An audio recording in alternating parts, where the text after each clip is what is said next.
El polígono Benieto de Gandía ha abierto ya al tráfico rodado el nuevo acceso que da a la carretera de Almoines y que al mismo tiempo ordena toda la franja situada al lado de este vial dependiente de la Diputación de Valencia. De igual modo, el polígono Alcodar ha habilitado también un nuevo aparcamiento para camiones, situado en la calle Brosquil, paralelo a la vía del tren, que pretende descongestionar el principal acceso a la zona comercial. Las dos obras, financiadas por el IBACE, la Diputación de Valencia y el Ayuntamiento de Gandía, han contado con un presupuesto conjunto que asciende a 400.000 euros.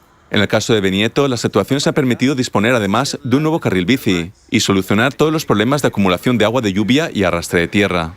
Por cierto, que durante estos trabajos han aparecido restos de la antigua necrópolis de origen islámico, que han quedado sepultados bajo el asfalto tras su catalogación. Tanto el presidente de la Federación de Asociaciones de Empresarios de la SAFOR, Miguel Todolí, como Alberto Pascual, miembro de la directiva del polígono Alcodar, estiman conveniente que siga la colaboración público-privada que ha permitido agilizar estas obras.